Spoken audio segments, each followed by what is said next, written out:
I have seen Up.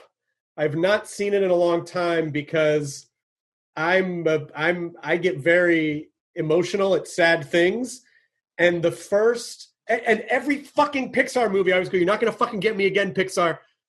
The first 5 minutes of Up, I was like I was inconsolable. Oh my God, I forgot that. I was mad at the movie.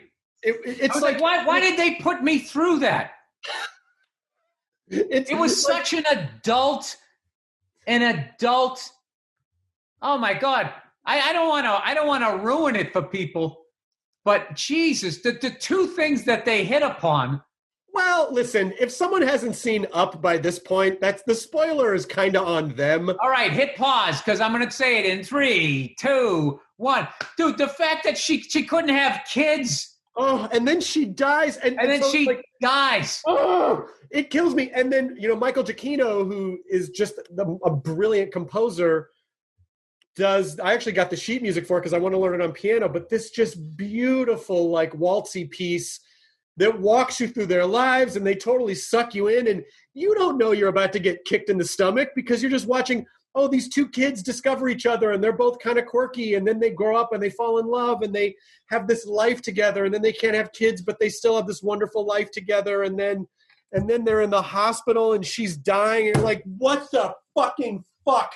And then you're just like, tears are just streaming down your face. I had to pause the movie. I was like, Lydia, I need a day, and then we can finish watching the movie tomorrow. It fucking wrecked me. I did the opposite. I just started yelling at the TV, just going like, the fuck are we doing here? This is a cartoon. Jesus Christ. Am I watching a benefit? Am I at like, are we eulogizing somebody? It's just like, that's Pixar. That's the Pixar way, is that they sneak attack you with, where it's just like fun, fucking, brass knuckle to the heart. And I have to tell you something, like, they nailed it too, because when people die, that's the way it is. Yeah. It's the unfortunate thing that you learn when you get older is that, people just they're there and then they're not. Yeah. And then you got to wrestle with that and just carry that and figure out what you're going to do with that. All right. And I think that's what bothered me, because it's like, too I real. want to be like Pixar. I know that this happens in life. Yeah. I've been through this more times than I want to admit. Do you know I keep a list? I keep a list of all the people so I don't forget them.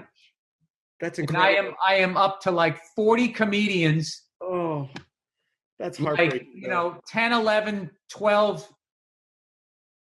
I mean, I lost one of my great friends, found out yesterday. And then I found out today, another guy, one of my brief sort of drinking buddy.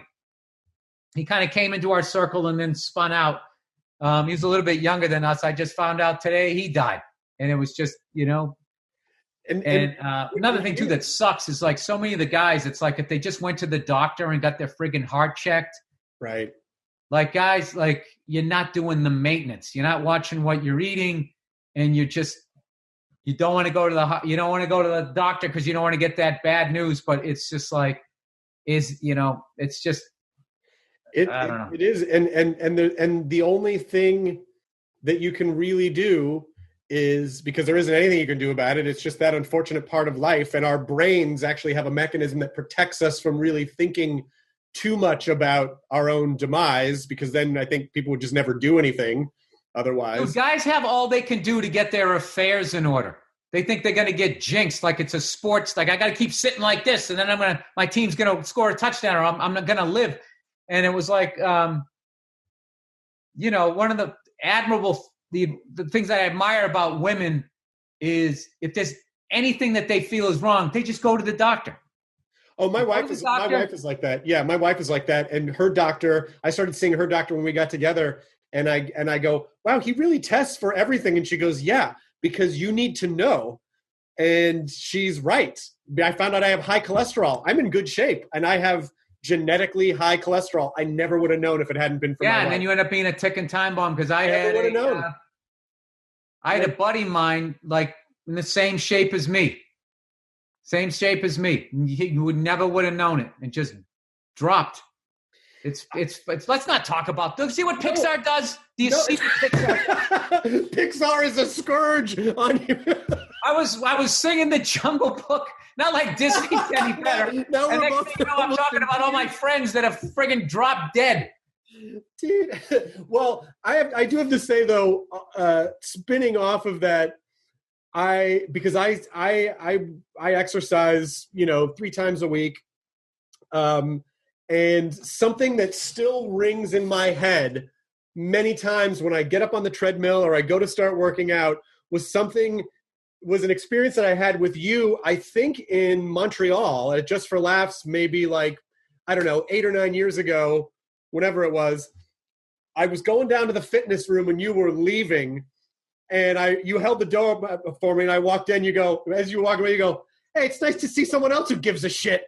And that really... I'm such an asshole. Why couldn't I just say, "Oh, good morning, Chris"? No, I'll tell you what. That made me laugh really hard. And number 2, it stuck with me in a way that to you, that was just a passing comment. But to me, there was a real acknowledgement of hey, you're making an effort on behalf of yourself. And I acknowledge that. I am too.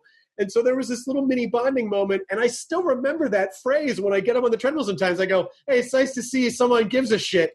And it makes me happy because it reminds me, because when you do take positive steps for yourself, whether it's going to the doctor to get checked up, to make sure you're on top of stuff, there is that subtle nod to yourself of hey, I'm worth it. I'm taking this time. I'm doing this thing for myself because, I don't hate myself completely. And I obviously, I must care enough about myself that I'm going to do this. And I don't know, it must have been a very passing comment, but I cherish it. I love that comment. Okay. As long as I didn't come off like the idiot I am.